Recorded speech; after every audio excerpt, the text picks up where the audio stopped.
నగల పథకంలో మీరు కట్టేది నెల నెల కేవలం డబ్బులు కాదండి, మీ శ్రమ. అందుకు పూర్తి ఫలితాన్నిచ్చే ఒకే ఒక పథకం లలిత ధనవందనం. Sir, power star Pawan Kalyan స్టూడెంటేనా? ఎస్ సార్, స్టూడెంటేనా? Okay. Power star Pawan Kalyan గారితో మీ కాంబో ఎప్పుడు ఉంటుంది అని మా ఫ్యాన్స్ అందరూ వెయిట్ చేస్తున్నారు సార్.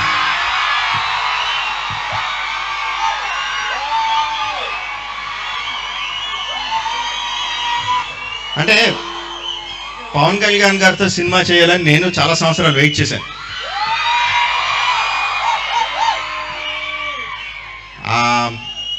ఒకసారి ఎప్పుడో కలిశాను ఆయన్ని. ఆయనతో మాట్లాడితే చాలా కంఫర్టబుల్గా అనిపించింది. ఆ తర్వాత సార్ మీరు చెప్పండి, మీకు ఎలాంటి సినిమా చేయాలంటే, మీకు ఎలాంటి సినిమా అనుకుంటున్నారో అది చెప్పండి, నేను ఎలాంటి సినిమా చేయడానికైనా నాకేం ఇలా చేయాలి అలా చేయకూడదు అన్నదేం లేదు అన్నారు. సరే సార్ అలా అయితే అప్పుడు ఏదో షూటింగ్లోకి వెళ్ళి సార్, మీరు టైం ఇవ్వండి, నేను వచ్చి మీకు ఏ టైంలో రమ్మంటే ఆ టైంలో నేను వచ్చి మీకు కథ చెప్తాను, I will keep my self free అన్నాను.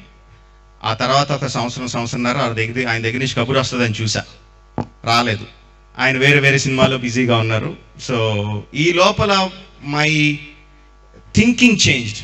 అంటే జస్ట్ మాస్ సినిమాలు కాదు, I have to make something bigger, more wider reach ఉన్న సినిమాలు చేయాలి అని చెప్పి మగధీర, ఈ కైండ్ ఆఫ్ యమదొంగ, మగధీర, ఈ కైండ్ ఆఫ్ సినిమాలకి వెళ్ళిపోయాను.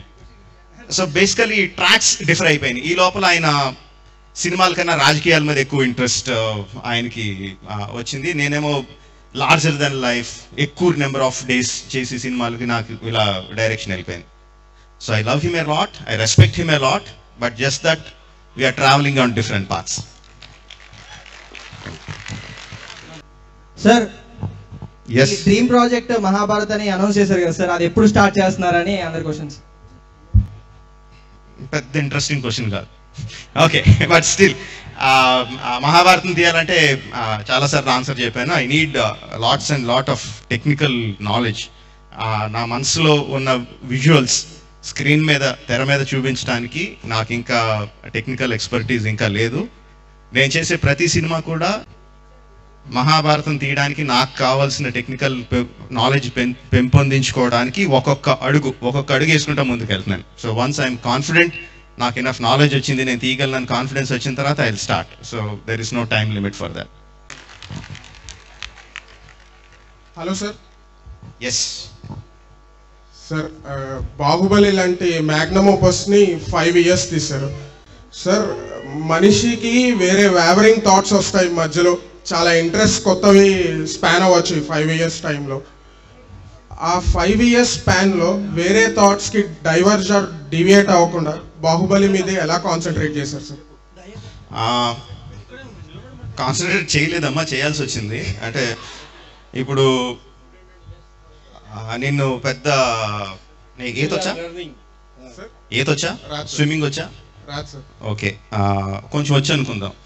నేను ఒక పెద్ద సముద్రంలోకి తోసావు అనుకో, ఒడ్డుకి చేరాలన్న థాట్ తప్ప ఇంక వేరేది ఏమన్నా ఉంటుందా? వేరే థాట్ ఇంకేమన్నా ఉంటుందా?